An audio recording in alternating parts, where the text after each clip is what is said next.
اب نئے مضمون کا آغاز ہوتا ہے جس کا عنوان ہے امر کردن سلیمان علیہ السلام پشائے متظلم را با ہزار خصم بدیوان حکم، یعنی مظلوم مچھر کو حضرت سلیمان علیہ السلام کا حکم دینا کہ مدعا علیہ کو کچہری میں حاضر کرے۔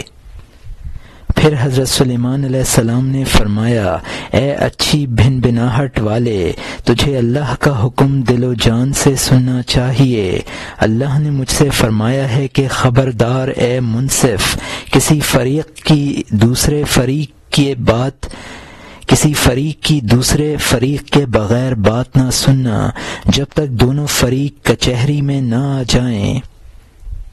حاکم کے لیے حق ظاہر نہیں ہوتا ہے۔ یہاں مترجم نے حاشیے میں لکھا ہے کہ متظلم یعنی ظلم سہنے والا۔ مدعی کا بیان مدعا علیہ کی موجودگی میں ہونا چاہیے۔ مدعی اور مدعا علیہ دونوں کی بات سننے سے حق واضح ہوتا ہے۔ اور یہاں حاشیہ ختم ہوتا ہے۔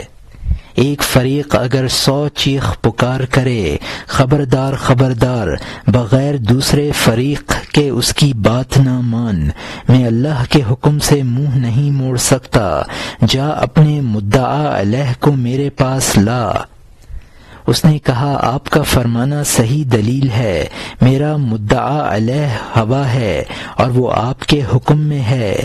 ان شاہ نے آواز دی، اے باد صبا، مچھر نے تیرے ظلم کی شکایت کی ہے، خبردار اپنے مدعی کے روبرو مقابل ہو جا، اس کا جواب دے اور دشمن کی مدافعت کر۔ ہوا نے جب سنا وہ بہت تیز آئی، اس وقت مچھر نے راہ فرار اختیار کی۔ یہاں مترجم نے حاشیے میں لکھا ہے کہ مدعا علیہ کی غیر حاضری میں مدعی کے قول پر فیصلہ نہیں کیا جا سکتا، چونکہ فریقین کی موجودگی ضروری ہے، تو مدعا علیہ کو حاضر کر۔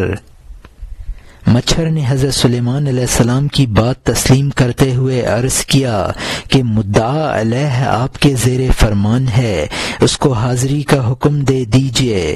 حضرت سلیمان علیہ السلام نے ہوا کو طلب کر لیا۔ جب ہوا تیزی سے چلی، مچھر بھاگ نکلا۔ اور یہاں حاشیہ ختم ہوتا ہے۔ حضرت سلیمان علیہ السلام نے فرمایا، او مچھر کہاں جاتا ہے؟ ٹھہر تاکہ میں دونوں کا فیصلہ کروں۔ اس نے کہا، اے شاہ، اس کے وجود سے میری موت ہے، میرا یہ دن اس کے دھوئیں سے کالا ہے۔ جب وہ آ گئی میں کہاں ٹھہروں، کیونکہ وہ مجھے مار ڈالتی ہے۔ اسی طرح اللہ کے دربار کی جستجو کرنے والا جب خدا آ جاتا ہے، وہ فنا کی جستجو کرتا ہے۔ اگرچہ تیرا وہ وصال بقا در بقا ہے، لیکن شروع میں وہ بقا فنا میں ہے۔ وہ سائے جو نور کے جویاں ہوں، فنا ہو جاتے ہیں جب اس کا نور ظاہر ہوتا ہے۔ عقل کہاں ٹھہرتی ہے جب اس کو وجود میں لانے والا موجود ہو۔ اس کی ذات کے سوا ہر چیز فنا ہونے والی ہے۔ کل شیء ہالک الا وجہہ۔ یہاں مترجم نے حاشیے میں لکھا ہے، حضرت سلیمان علیہ السلام نے مچھر سے کہا، تو یہاں ٹھہر تاکہ دونوں کی موجودگی میں فیصلہ کیا جا سکے۔ جس طرح ہوا کا وجود مچھر کی فنا ہے، اسی طرح وصل حق واصل کی فنا ہے۔ وصل سے اگرچہ بقا باللہ حاصل ہوتی ہے، لیکن اس سے پہلے مقام فنا طے کرنا پڑتا ہے۔ ممکن کا وجود ظل اور سایہ ہے، ذات باری نور ہے، نور کے ظہور کے وقت سایہ معدوم ہو جاتا ہے۔ ذات باری کے علاوہ ہر شے فانی ہے۔ اور یہاں حاشیہ ختم ہوتا ہے۔ اس کی ذات کے سامنے جو فانی اور باقی ہے، اس کی ذات کے سامنے یہ فانی اور باقی ہے۔ عدم میں وجود خود عجیب بات ہے۔ اسی مقام میں عقلیں ہاتھ سے جاتی رہیں، جب ظلم اس جگہ پہنچا ٹوٹ گیا۔ یہاں مترجم نے حاشیے میں لکھا ہے کہ فانی فی اللہ موجود بھی ہے معدوم بھی، وہ اپنی ذات کے اعتبار سے معدوم ہے، اور چونکہ اس کو بقا باللہ حاصل ہے اس لیے موجود ہے۔ اس خالق میں ہستی اور نیستی کا اجتماع حیران کن ہے، وجود و عدم کا اجتماع اور عظمت باری کا بیان۔ اور یہاں حاشیہ ختم ہوتا ہے، اب نئے مضمون کا آغاز ہوتا ہے جس کا عنوان ہے نواختن معشوق عاشق بے ہوش خود را تا بہوش باز آید، یعنی معشوق کا اپنے بے ہوش عاشق کو نوازنا تاکہ وہ ہوش میں آ جائے۔ میں پھر صدر جہاں کی طرف پلٹتا ہوں جو در پردہ عاشق کو نواز رہا ہے، اس کا سر اٹھایا گود میں رکھا، اس کے چہرے پر تر آنسو نچھاور کر رہا تھا، اس کو بے ہوشی سے باتوں کی طرف لایا، صدر جہاں تھوڑا تھوڑا کرم کر کے۔ یہاں مترجم نے حاشیے میں لکھا ہے کہ صدر جہاں در پردہ اس پر عنایت کر رہا تھا، اس بے ہوش کے رخساروں پر صدر جہاں کے آنسو گر رہے تھے، اس کو بے ہوشی سے ہوش میں لا رہا تھا تاکہ وہ باتیں کرنے لگے۔ شاہ نے اس کے کان میں کہا، اے فقیر، میں تیرے اوپر نچھاور کرنے کو سونا لایا ہوں، دامن پھیلا، تیری جان جو میری جدائی میں تڑپ رہی تھی، جب میں اس کی پناہ کے لیے آیا کیوں بھاگ گئی؟ اے وہ کہ جس نے میرے فراق میں گرم و سرد دیکھے، بے ہوشی سے ہوش میں آ جا اور لوٹا۔ گھریلو مرغہ بے عقلی سے ایک اونٹ مہمان بنانے کے لیے اپنے گھر لے جاتا ہے، جب مرغ کے ڈربے پر اونٹ نے پاؤں رکھا، ڈربا ٹوٹ گیا اور چھت اندر گر گئی۔ ہماری عقل اور ہوش مرغ کا ڈربا ہے، ہوش حضرت صالح علیہ السلام ہے جو اللہ کی اونٹنی کا طالب ہے۔ یہاں مترجم نے حاشیے میں لکھا ہے کہ صدر جہاں نے اس کے کان میں کہا، میں تیرا مطلوب زر لایا ہوں، دامن پھیلا، تو فراق میں میری جان تو فراق میں تیری جان بے چین تھی، اب جبکہ میں مدد کو آیا ہوں تو وہ کیوں بھاگ گئی ہے؟ مولانا رحمۃ اللہ علیہ اب اس قصہ سے نتیجہ نکالتے ہیں اور اس سے پہلے سمجھاتے ہیں کہ انسان کے عشق خداوندی میں مبتلا ہونے کی یہ مثال ہے کہ ایک مرغ اونٹ کو اپنا مہمان بنا لایا، جب اس اونٹ نے اس کے گھر میں قدم رکھا تو گھر برباد ہو گیا اور بیٹھ گیا۔ یہی حال انسان اور عشق الہی کا ہے کہ جب وہ مہمان بن کر آتا ہے تو خانہ مرغ جو عقل و ہوش ہیں وہ ختم اور فنا ہو جاتے ہیں۔ ہوش کی مثال حضرت صالح علیہ السلام کی سی ہے جس نے اللہ کی ناقہ طلب کی، اور عشق کی مثال ناقہ کی ہے جس نے قوم کا گھاس پانی سب ختم کر دیا تھا۔ اور یہاں حاشیہ ختم ہوتا ہے، جب اس کے پانی اور مٹی میں اونٹنی نے سر ابھارا، نہ وہاں مٹی رہی اور نہ اس کی جان اور دل۔ عشق کی بڑائی نے انسان کو بیہودہ بنا دیا، اسی بڑھی ہوئی جستجو کی وجہ سے وہ بڑا ظالم اور جاہل ہے۔ وہ اس مشکل شکار کے مقابلے میں جاہل ہے۔ خرگوش شیر کو بغل میں دباتا ہے، وہ شیر کو بغل میں کب لیتا؟ اگر وہ شیر کو جان لیتا اور دیکھ لیتا۔ وہ اپنے اوپر اپنی جان پر ظلم کرنے والا ہے۔ ظلم کو دیکھ جو انصافوں سے بازی جیت رہا ہے۔ اس کی نادانی علموں کی استاد ہے، اس کا ظلم انصافوں کے لیے ہدایت ہے۔ یہاں مترجم نے حاشیے میں لکھا ہے کہ قرآن پاک میں ہے، اِنَّا عَرَضْنَا الْأَمَانَةَ عَلَى الْجَبَلِ وَالْأَرْضِ فَأَبَيْنَ أَن يَحْمِلْنَهَا وَأَشْفَقْنَ مِنْهَا وَحَمَلَهَا الْإِنسَانُ إِنَّهُ كَانَ ظَلُومًا جَهُولًا۔ ہم نے امانت انسانوں اور زمینوں پر پیش کی، انہوں نے اس کو اٹھانے سے انکار کر دیا اور اس سے ڈر گئے۔ انسان نے اس امانت کو اٹھا لیا، یقیناً وہ بڑا ظالم اور جاہل تھا۔ مولانا رحمۃ اللہ علیہ نے شعر میں اس آیت کی طرف اشارہ کیا ہے اور امانت سے عشق الہی مراد لیا ہے۔ یہ آیت پھر سے یہ ہے، اِنَّا أَرَدْنَا الْأَمَانَةَ عَلَى السَّمَاوَاتِ وَالْأَرْضِ فَأَبَيْنَ أَن يَحْمِلْنَهَا وَأَشْفَقْنَ مِنْهَا وَحَمَلَهَا الْإِنسَانُ إِنَّهُ كَانَ ظُلُومًا جَهُولًا۔ انسان کی نادانی تو یہ ہے کہ وہ اس مشکل کام میں پھنس گیا، اور انسان اور عشق الہی میں مبتلا ہونے کی مثال یہ ہے کہ کوئی خرگوش شیر کو بغل میں تھامنے کی کوشش کرے۔ عشق الہی کرنے میں انسان ظالم ہے اور اپنے آپ کو فنا کرتا ہے، لیکن یہ ایسا ظلم ہے جو انصافوں سے بڑھا ہوا ہے۔ اور یہاں حاشیہ ختم ہوتا ہے،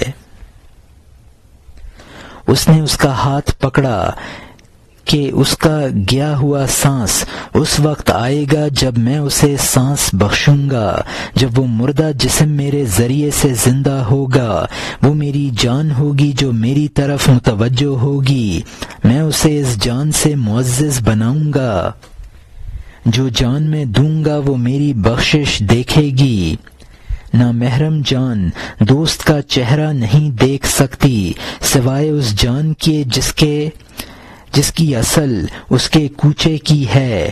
میں قصاب کی طرح اس دوست میں پھونک بھرتا ہوں تاکہ اس کا نفیس مغز کھال کو چھوڑ دے۔ اس نے کہا، اے مصیبت سے بھاگنے والی جان، ہم نے وصل کا دروازہ کھول دیا ہے جو موت ہے۔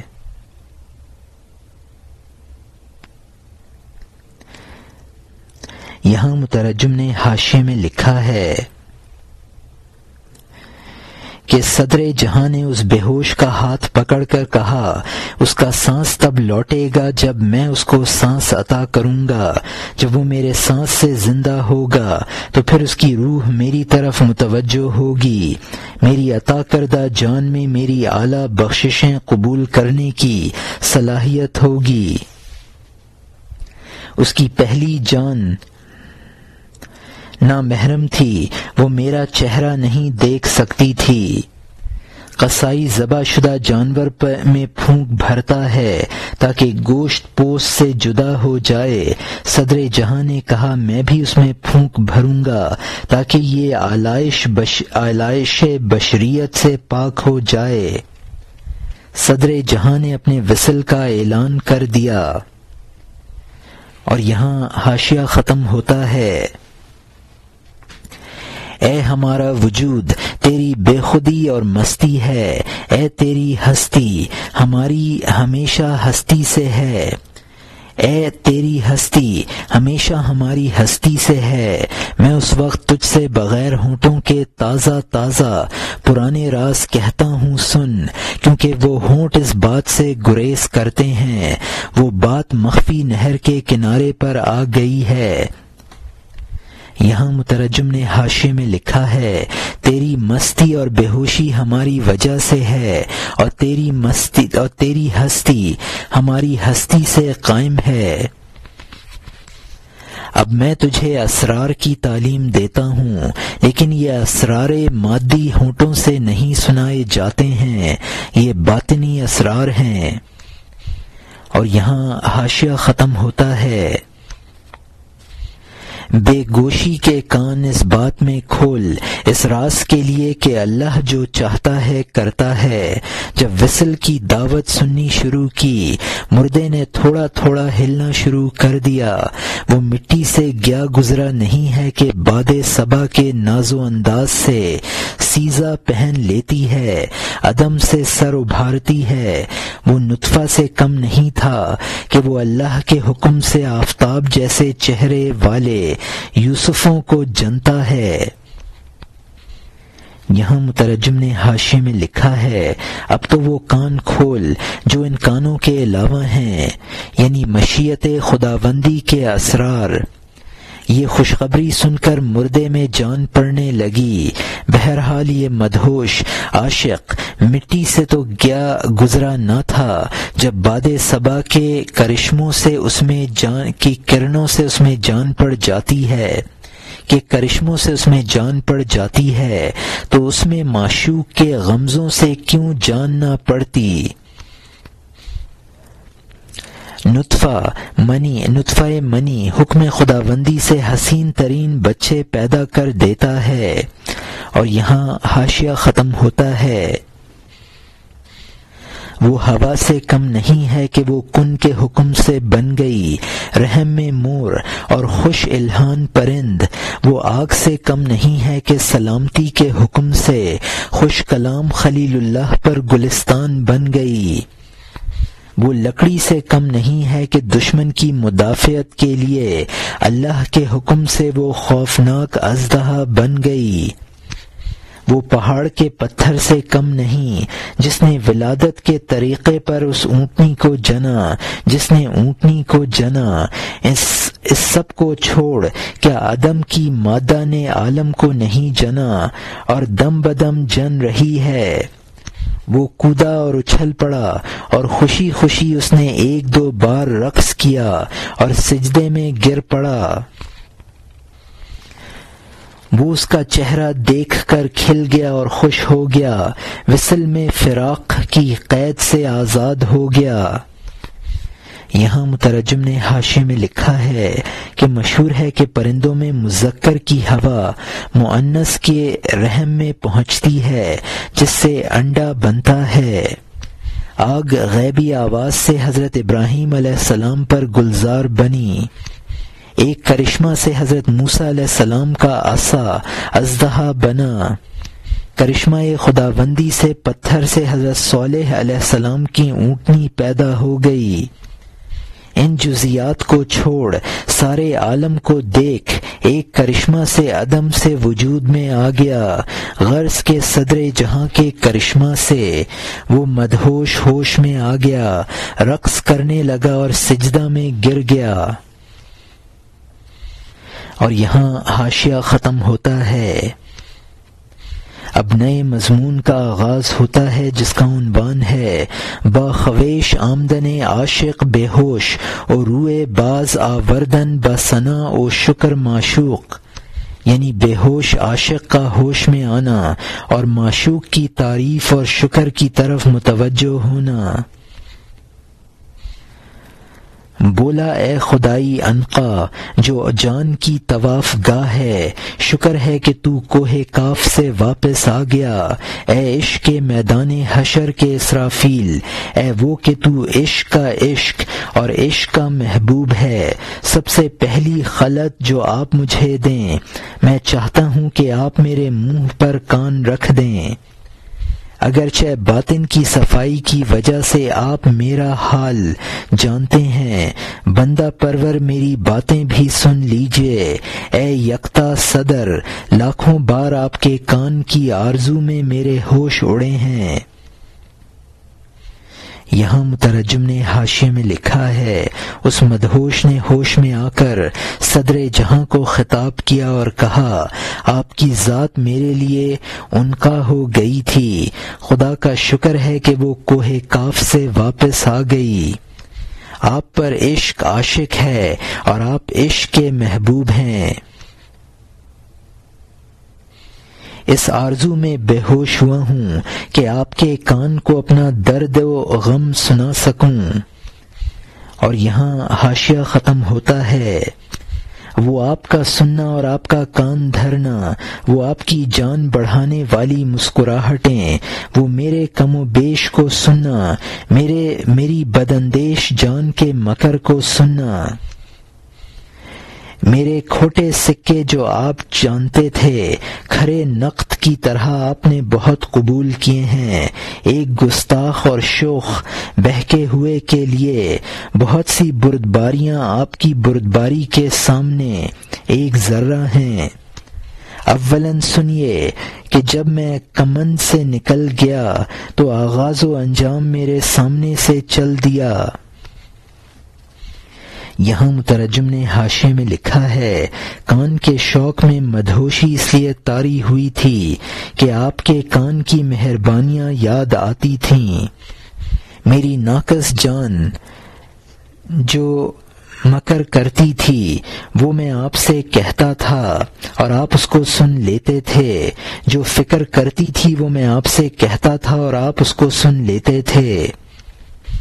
مصنوعی سوال آپ کو سناتا تھا، آپ ان کو مصنوعی احوال آپ کو سناتا تھا، آپ ان کو صحیح احوال کی طرح قبول کر لیتے تھے۔ میری بناوٹی حالت پر آپ ایسی بردباری برتتے تھے کہ اس پر سینکڑوں بردباریاں قربان ہیں۔ بخاری صدر جہاں سے اپنے احوال بیان کرتا تھا، یعنی میں اپنے انجام و آغاز سے بے خبر ہو گیا۔ اور یہاں حاشیہ ختم ہوتا ہے، دوسرے سنیے اے محبوب صدر کہ میں نے بہت ڈھونڈا، آپ کا کوئی ثانی نہ تھا۔ تیسرے، جب سے کہ میں آپ کے پاس سے باہر نکلا ہوں گویا کہ میں 3 میں سے تیسرے کا قائل ہو گیا ہوں۔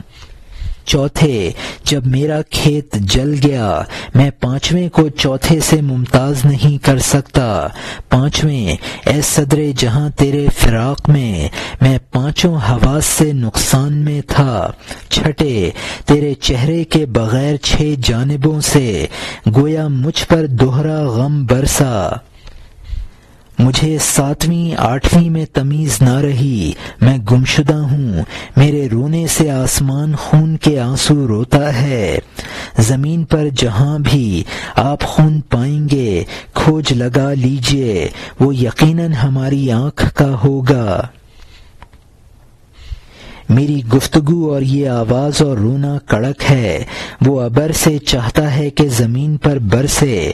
میں بولنے اور رونے کے درمیان کشمکش میں ہوں، روں یا بات کروں کیا کروں؟ اگر بولتا ہوں رونا چھوٹتا ہے، اگر روں شکریہ اور تعریف کیسے کروں گا؟ اے شاہ، آنکھوں سے دل کا خون بہہ رہا ہے، دیکھ آنکھوں سے مجھ پر کیا افتاد پڑی ہے۔ یہ کہا اور وہ لاغر رونے لگا کہ اس پر رذیل بھی اور شریف بھی رونے لگا۔ اس کے دل سے ایسی ہائے اوہو نکلی کہ بخارا والوں نے اس کے گرد حلقہ کر لیا۔ یہاں مترجم نے حاشیے میں لکھا ہے، اس نے کہا کہ میری بات اور آہو بکا بمنزلہ کڑک کے ہے جو میری آنکھوں کے ابر سے آنسو بہانا چاہتی ہے۔ میں روتا ہوں تو زبانی شکوے سے محروم ہو جاتا ہوں، شکوہ کرتا ہوں تو پھر رو نہیں سکتا۔ دیکھیے اب میری آنکھوں سے خون کے آنسو گرنے شروع ہو گئے ہیں۔ اور یہاں حاشیہ ختم ہوتا ہے، بہت بولتے ہوئے، بہت روتے ہوئے، بہت ہنستے ہوئے مرد و عورت چھوٹے اور بڑے حیران ہو گئے۔ شہر بھی آنسو بہاتے ہوئے اس جیسا ہو گیا، قیامت کی طرح مرد و عورت گڈ مڈ ہو گئے۔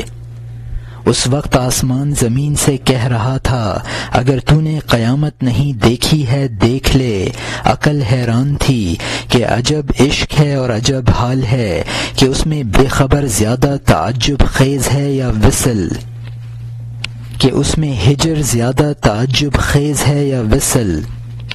یہاں مترجم نے حاشیے میں لکھا ہے، اب اس کی یہ حالت تھی، کبھی شکوے کرتا، کبھی روتا، کبھی ہنستا۔ ان مجنونانہ حرکات پر سب حیران تھے۔ اس کی یہ حالت زار دیکھ کر پورا شہر رونے لگا۔ قیامت کے میدان میں مرد و زن سب باہم مختلط ہو جائیں گے۔ آسمان زمین سے کہتا تھا کہ اگر قیامت نہ دیکھی ہو تو یہ اس کا نمونہ ہے، دیکھ لے۔ یعنی یہ سمجھ میں نہیں آتا کہ اس عاشق کا ہجر زیادہ دردناک ہے یا وصال زیادہ دردناک ہے۔ اور یہاں حاشیہ ختم ہوتا ہے۔ آسمان نے قیامت نامہ پڑھ لیا ہے، کہکشاں نے کپڑے پھاڑ لیے ہیں، عشق کو دونوں جہان سے اجنبیت ہے، اس میں 72 دیوانگیاں ہیں، وہ ایک سخت پوشیدہ چیز ہے اور اس کی حیرانی کھلی ہوئی ہے، جان کے شہنشاہوں کی جان اس کی حسرت میں ہے، 72 ملتوں کے علاوہ اس کا مذہب ہے، اس کے سامنے شاہوں کا تخت کاٹھ کا ہے۔ یہاں مترجم نے حاشیے میں لکھا ہے کہ قیامت کا بیان پڑھ کر اس حادثے پر اس کو منطبق کر رہا تھا۔ یہاں سے مولانا رحمۃ اللہ علیہ نے عشق کی صفات بیان کرنے شروع کیے ہیں، یعنی عشق کے احوال دونوں جہان کے احوال سے جدا ہیں۔ دنیا کے ہر پاگل میں ایک قسم کی دیوانگی ہوتی ہے، عاشق میں 72 دیوانگیاں ہوتی ہیں۔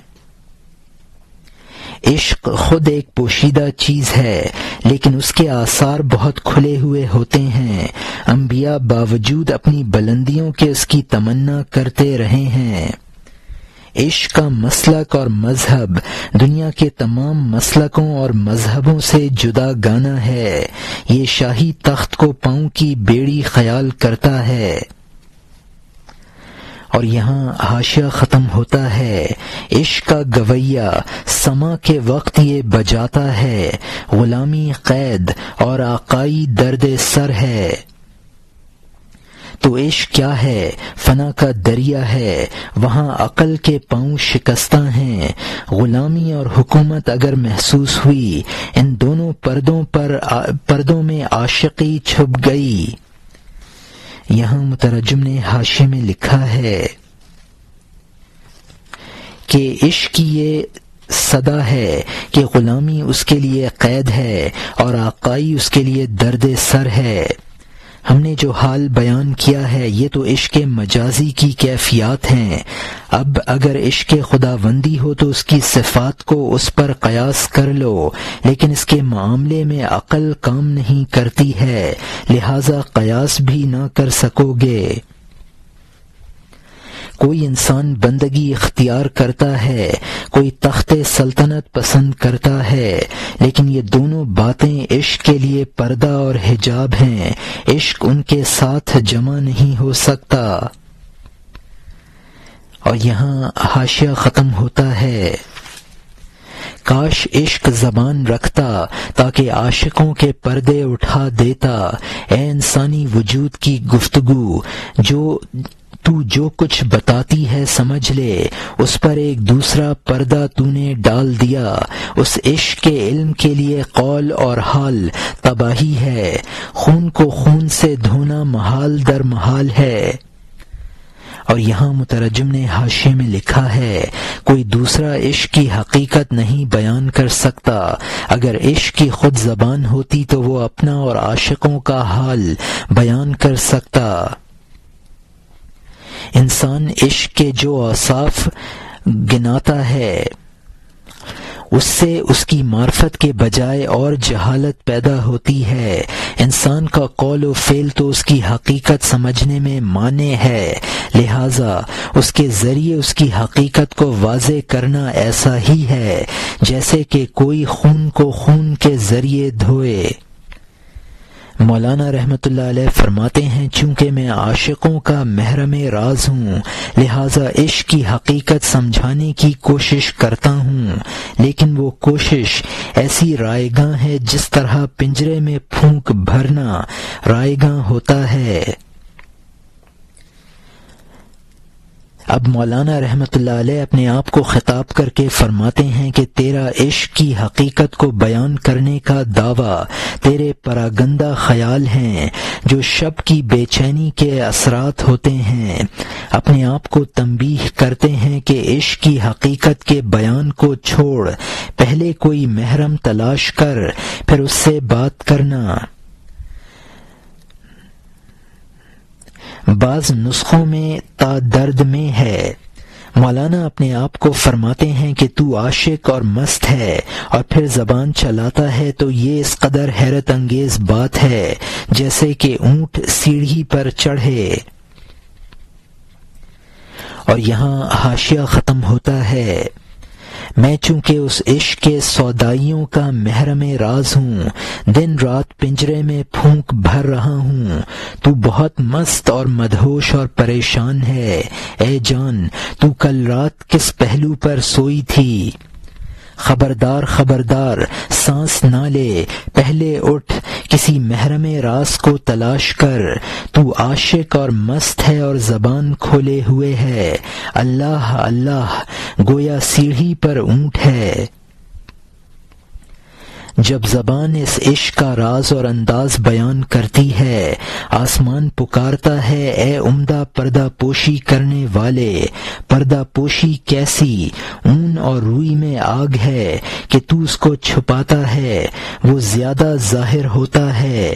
میں جب کوشش کرتا ہوں کہ اس عشق کے رازوں کو چھپاؤں، وہ عشق جھنڈے کی طرح سر ابھارتا ہے کہ میں یہ ہوں، اور عشق میری رسوائی کے لیے میرے دونوں کان پکڑتا ہے۔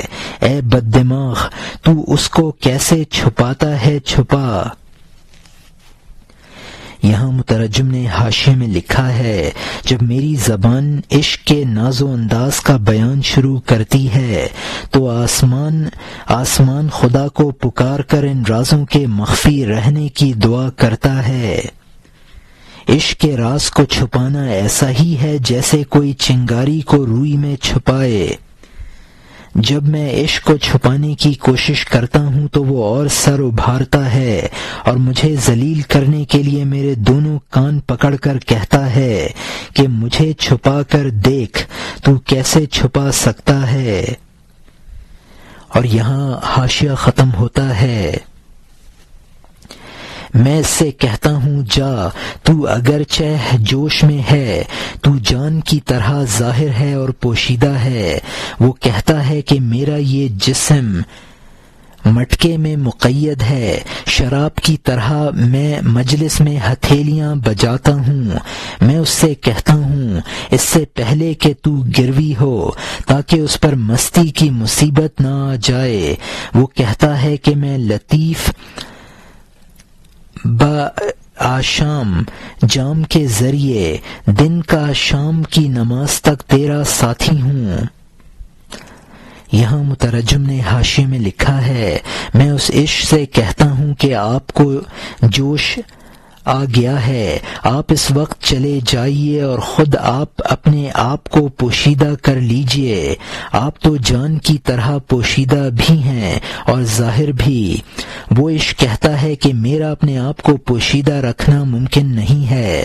میری مثال اس شراب کی سی ہے جو مٹکے میں مقید ہے اور اس کے آثار سرے محفل نہیں ہیں۔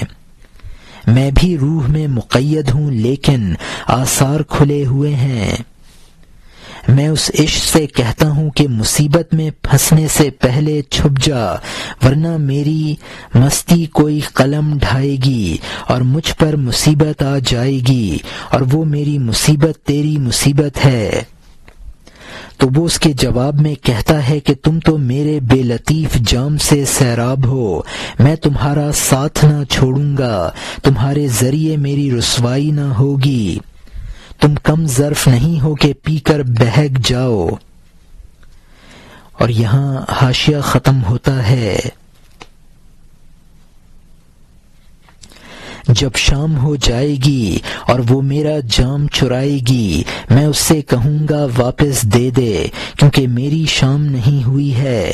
اسی لیے عربوں نے شراب کا نام مدام رکھا ہے، کیونکہ شراب نوش کو کبھی سیری نہیں ہوتی ہے۔ عشق تحقیق کی شراب کو جوش دیتا ہے، وہ دوست کے لیے مخفی ساقی ہوتا ہے۔ جب تو اچھی توفیق کے ذریعے تلاش کرے گا تو شراب روح کے لیے آب حیات اور جسم جام بن جائے گا۔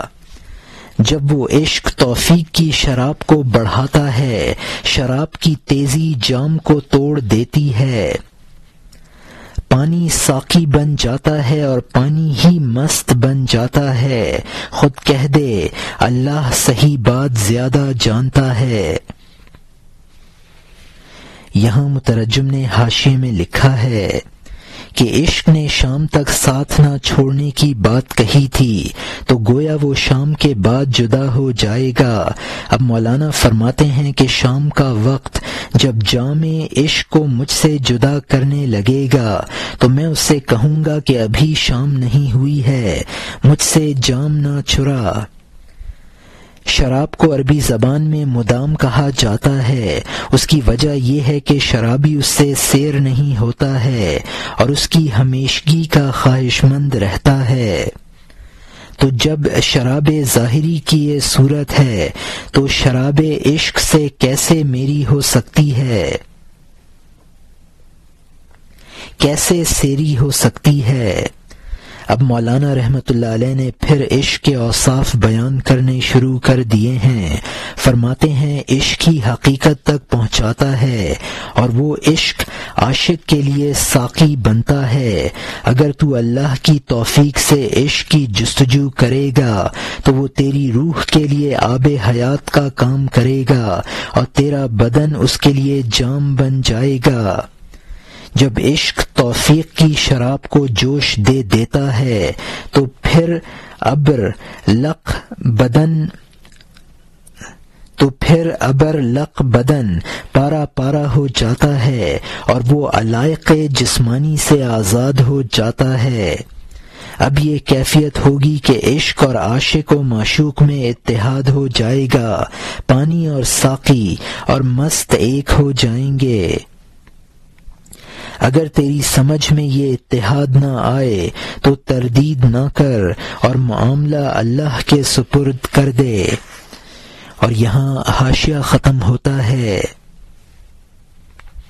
ساقی کا عکس ہے جو شیرے میں پہنچا، شیرہ جوش مارنے لگا، تیز ناچنے لگا۔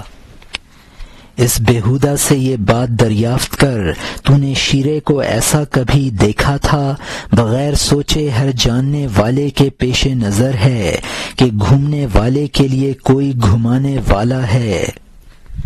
یہاں مترجم نے حاشیے میں لکھا ہے کہ انگور کے شیرے کے تمام خواص ساقی کا پرتوں ہیں۔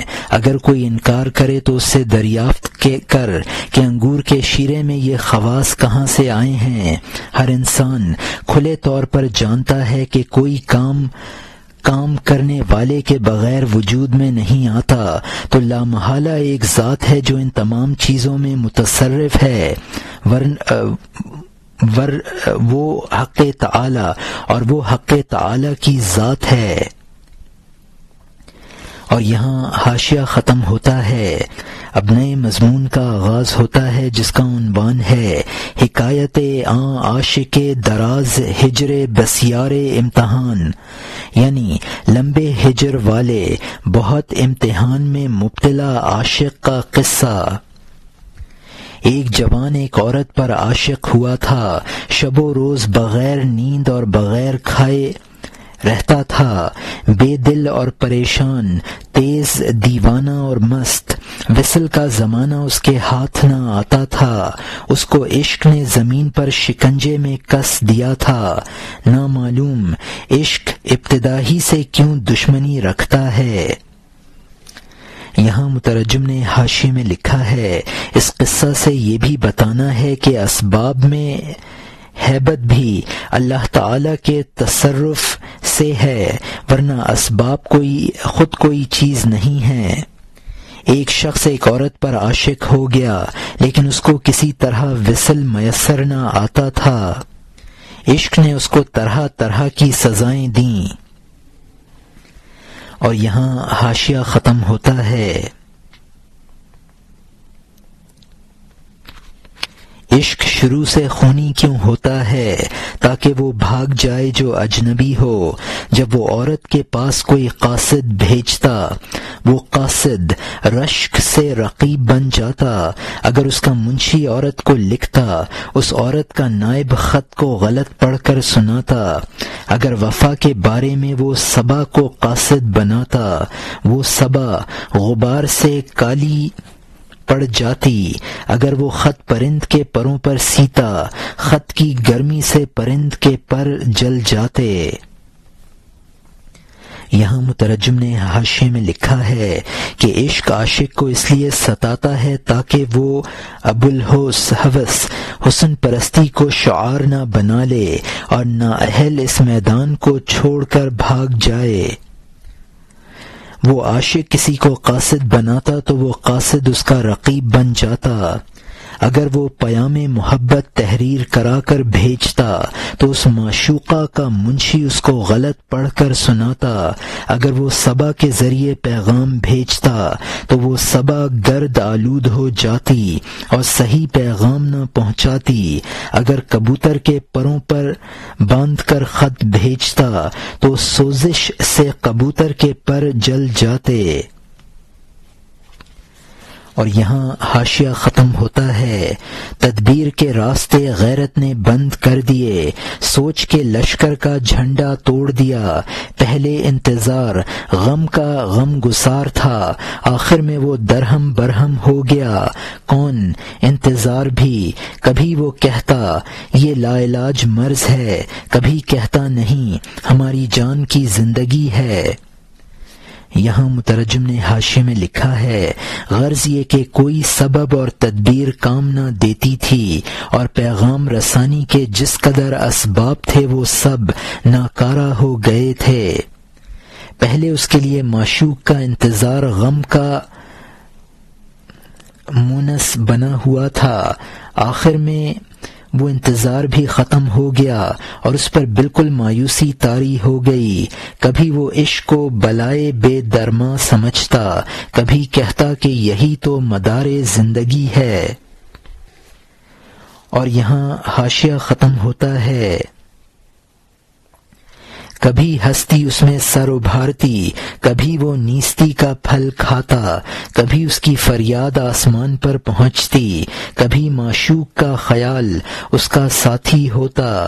جب یہ مزاج اس پر ٹھنڈا پڑ جاتا، اتحاد کا گرم چشمہ جوش مارتا۔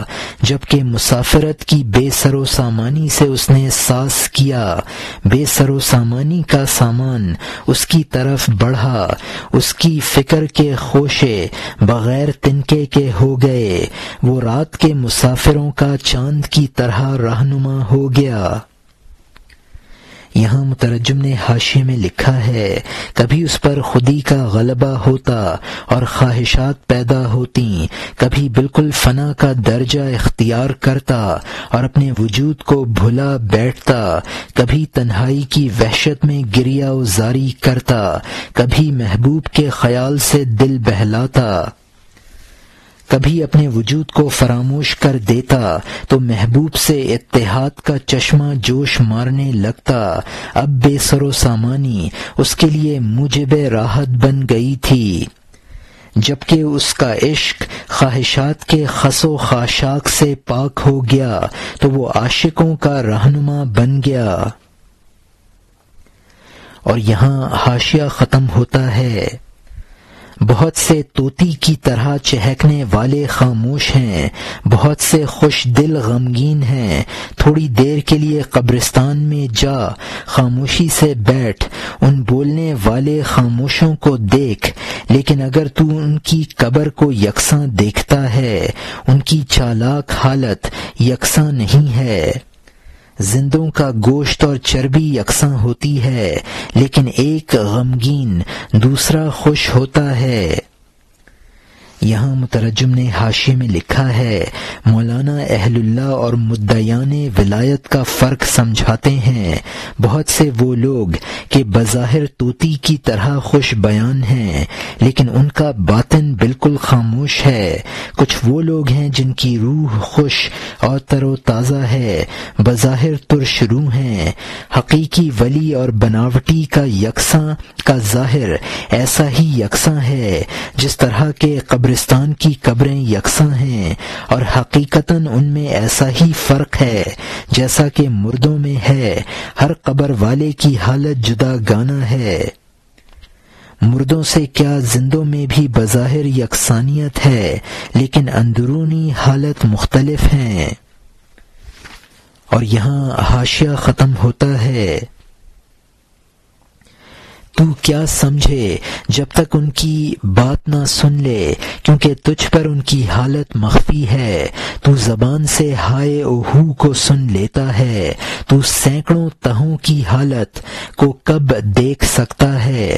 ہماری صورتیں یکساں ہیں، متضاد صفات سے متصف ہیں، مٹی بھی یکساں ہے، ان کی روحیں مختلف ہیں، اس طرح آوازیں بھی یکساں ہوتی رہیں۔ ایک درد سے بھری ہے اور ایک نازوں سے بھری ہے۔ یہاں مترجم نے حاشیے میں لکھا ہے کہ انسان اور انسان میں فرق جب ظاہر ہوتا ہے جب وہ بولتا ہے، بولنے سے بھی پوری حقیقت واضح نہیں ہوتی ہے۔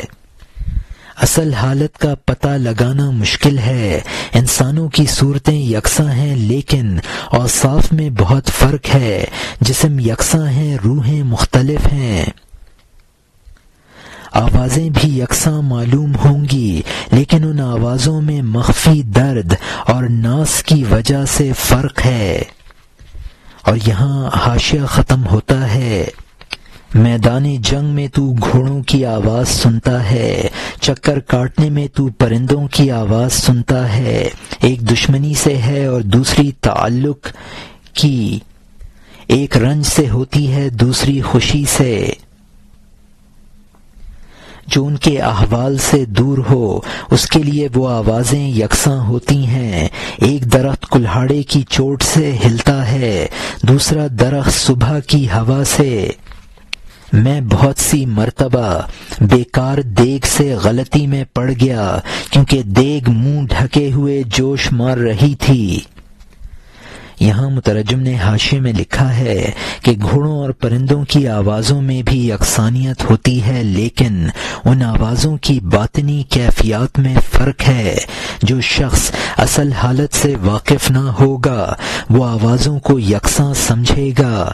درختوں کا ہلنا بھی یکساں ہے لیکن ایک کے لیے ہلنے کا سبب کلہاڑے کی چوٹ ہے اور دوسرے کے ہلنے کا سبب باد صبا ہے۔ سرپوش سے ڈھکی ہوئی دیگ کے جوش مارنے سے دھوکہ ہوتا ہے۔ اور یہاں حاشیہ ختم ہوتا ہے۔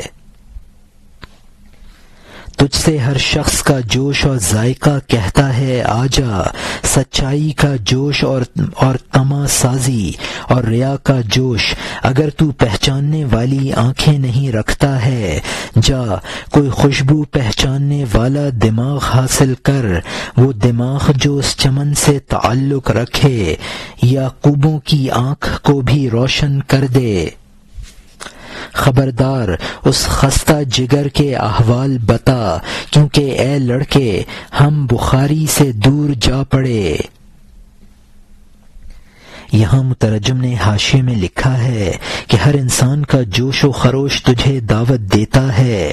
اگر انسان میں خود امتیاز کرنے کی طاقت نہیں ہے تو کسی صاحب بصیرت سے مشورہ کر لے، پہچاننے کے لیے اس آدمی کا سہارا لے لے جو اس گلشن کا دماغ رکھتا ہو اور وہ عاشقوں کا نور دیدہ ہو۔ اس قصہ کی وجہ سے ہم بخاری کے قصے سے دور جا پڑے ہیں، اب اس کا ذکر کرنا چاہیے۔ اور یہاں حاشیہ ختم ہوتا ہے۔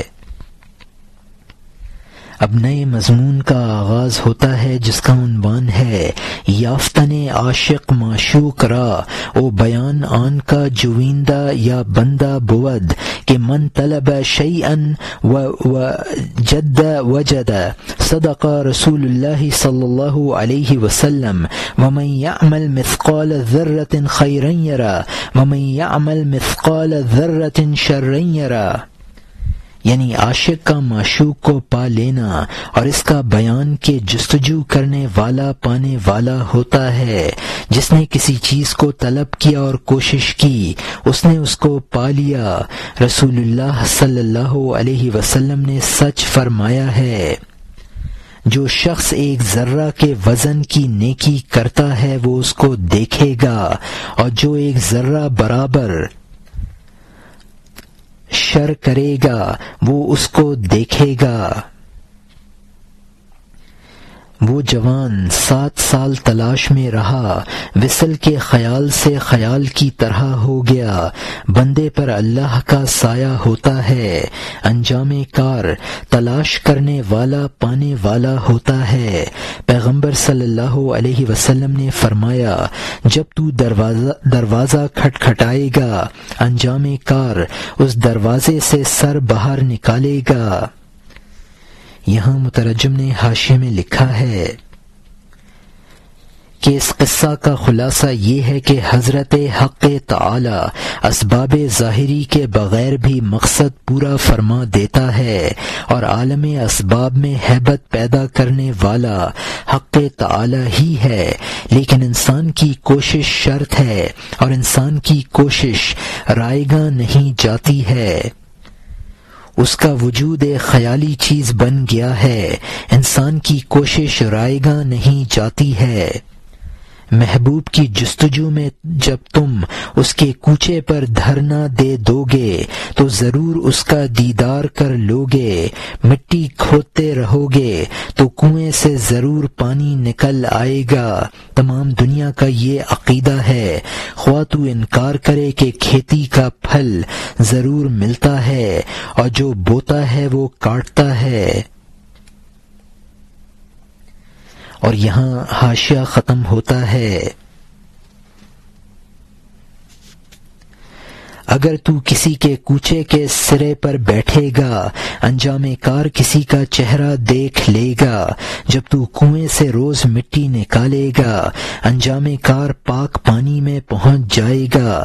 سب جانتے ہیں، خواہ تو نہ مانے، جو تو بوئے گا ایک دن کاٹے گا۔ تو نے لوہے پر پتھر مارا، آگ نکلی۔ یہ ہوگا اگر نہ ہو تو نادر ہے۔ جس کا مقدر نصیبہ اور نجات نہیں ہے، اس کی عقل نادر کے سوا نہیں دیکھتی ہے۔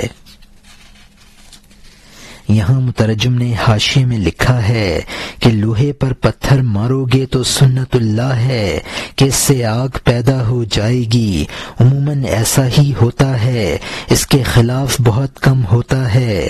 جو بدبخت ہوتے ہیں وہ سنت الہی کو پیش نظر نہیں رکھتے، نادر الوقوع باتوں کی طرف دھیان کرتے ہیں۔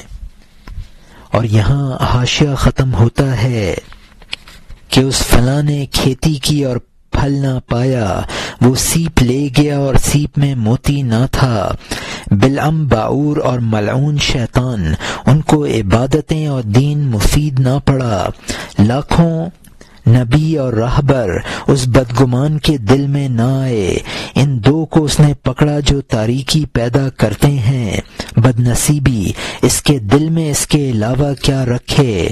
بہت سے وہ ہیں جو کہ خوش دلی سے روٹی کھاتے ہیں، وہ ان کی موت بنتی ہے اور ان کا گلا پکڑتی ہے۔ تو اے منحوس صورت، تو بھی روٹی نہ کھا تاکہ اس کی طرح شور و شر میں مبتلا نہ ہو۔ لاکھوں انسان روٹی کھاتے ہیں، طاقت حاصل کرتے ہیں اور جان کی پرورش کرتے ہیں۔ یہاں مترجم نے حاشیے میں لکھا ہے کہ نادر باتوں کی یہ مثالیں ان کے پیش نظر ہوتی ہیں کہ فلاں شخص نے کھیتی کی، وہ جل گئی، اس کو کچھ نہ ملا، اس نے دریا میں غوطہ لگایا، سیپ نکالا، اس میں موتی نہ نکلا۔ بلعم اور شیطان نے عبادتیں کیں، ان کو کوئی فائدہ نہ ہوا۔ وہ بدبخت لاکھوں انبیاء اور اولیاء کو نہیں دیکھتا کہ عبادات سے ان کو کتنے بڑے رتبے ملے۔ وہ بلعم اور شیطان کو پکڑے ہوئے ہے اور اس کی بدبختی کی علامت ہے، اور یہ اس کی بدبختی کی علامت ہے۔ نادر اور اتفاقات کی مثالیں لا کر عبادتوں سے گریز کرتا ہے۔ اگر نادر ہی دلیل ہے تو اتفاقاً یہ بھی ہوا ہے کہ روٹی کھانے سے انسان مرا ہے، تو روٹی کھانا کیوں نہیں چھوڑ دیتا۔ اور یہاں حاشیہ ختم ہوتا ہے۔ تو اس نادر میں کیوں گھس گیا؟ اگر تو محروم اور بے وقوف کا بچہ نہیں ہے، یہ دنیا دھوپ اور چاند کی روشنی سے بھری ہوتی ہے، تو سر کو لٹکائے ہوئے کنویں میں گھسا ہے کہ اگر صحیح ہے تو روشنی کہاں ہے؟ اے کمینے، کنویں سے سر اٹھا اور دیکھ، مشرق اور مغرب میں تمام جہان نے نور محسوس کیا۔ جب تک تو کنویں میں ہے تجھ پر نہ چہکے گا، وہ تجھ پر نہ چمکے گا۔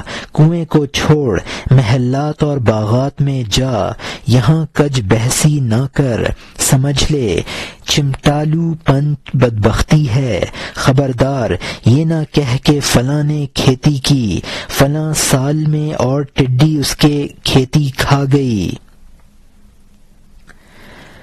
یہاں مترجم نے حاشیے میں لکھا ہے کہ نادر الوقوع حادثوں کے پیش نظر رکھنا بڑی بدبختی ہے۔ نادر چیزوں سے استدلال کرنے والے کی مثال یہ ہے کہ عالم میں دھوپ اور چاندنی پھیلی ہوئی ہے اور ایک شخص کنویں میں منہ جھکائے ان کا انکار کرتا رہے۔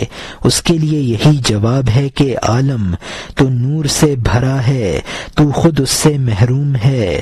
کج بحثی اور جھگڑالو پن بدبختی کی دلیل ہے۔ اور یہاں حاشیہ ختم ہوتا ہے، تو میں کھیتی کیوں کروں کہ یہاں خوف ہے، میں ہاتھ سے اس گیہوں کو کیوں دیکھوں، کیوں بکھیروں۔ خبردار جھگڑا نہ کر، جا کام کر، توکل کے ساتھ کھیتی کر۔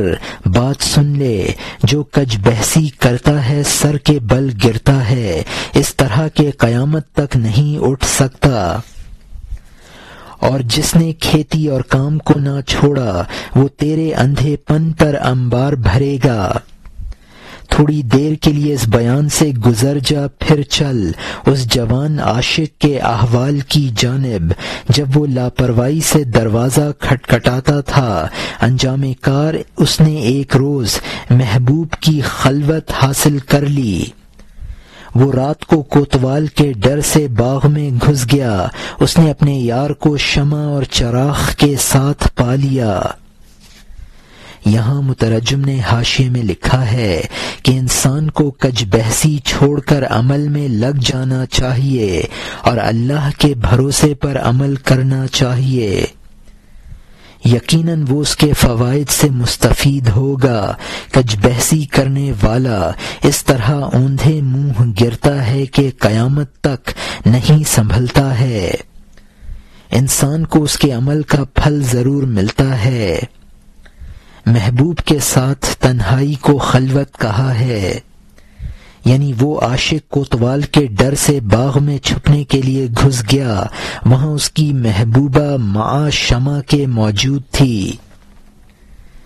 اور یہاں حاشیہ ختم ہوتا ہے، اس وقت اس نے مسبب الاسباب سے کہا، اے خدا کوتوال پر رحمت نازل فرما، نامعلوم کو تو نے سبب بنا دیا، تو دوزخ کے دروازے سے مجھے بہشت میں لے گیا، تو نے اس لیے اس کو اس کام کا سبب بنایا تاکہ میں ایک کانٹے کو بھی ذلیل نہ سمجھوں۔ اللہ تعالیٰ پاؤں ٹوٹنے کے بدلے میں پر عنایت کرتا ہے، کنویں کے اندر بھی وہ دروازہ کھول دیتا ہے۔ وہ چیز جو تجھے ناگوار ہوتی ہے جب تو حقیقت کو دیکھتا ہے وہ رحمت ہوتی ہے۔ یہاں مترجم نے حاشیے میں لکھا ہے، چونکہ کوتوال وصال کا سبب بنا اس لیے اس نے کوتوال کو دعائیں دیں۔ سبب بنانے والا یعنی اللہ تعالی کوتوال کو سبب وصال بنا کر تو نے یہ تنبیہ کی ہے کہ کسی چیز کو انسان ذلیل نہ سمجھے، کسی نہ کسی وقت وہ مفید ہو سکتی ہے۔ جب اللہ کا کرم ہوتا ہے تو پاؤں کا ٹوٹنا ہے، پر حاصل ہو جانے کا سبب بن جاتا ہے، تو پاؤں کا ٹوٹنا پر حاصل ہو جانے کا سبب بن جاتا ہے، یعنی اللہ تعالی ایک ضد کو دوسری ضد کا کہ حصول کا سبب بنا دیتا ہے، کنویں کی گہرائی نجات کا سبب بن جاتی ہے۔ قرآن پاک میں ہے عسیٰ ان تکرہوا شیئا وہو خیر لکم، یعنی بسا اوقات تم ایک چیز کو ناپسند کرتے ہو اور وہی تمہارے لیے بہتر ہوتی ہے۔ اور یہاں حاشیہ ختم ہوتا ہے، یہ نہ دیکھ کہ تو درخت پر یا کنویں میں ہے، تو مجھے دیکھ میں راستے کی کنجی ہوں، اگر تو اس گفتگو کا بقیہ چاہتا ہے اے بھیا چوتھے دفتر میں تلاش کر لے۔ یہاں مترجم نے حاشیے میں لکھا ہے یہ اللہ تعالی کا قول ہے، تمام راستوں کی کشادگی کا ذریعہ اور سبب اللہ تعالی ہے۔ اب اس عاشق کا بقیہ قصہ دفتر چہارم میں مذکور ہوگا۔ اور یہاں مثنوی مانوی کے اردو ترجمے کی تیسری جلد کا خاتمہ ہوتا ہے۔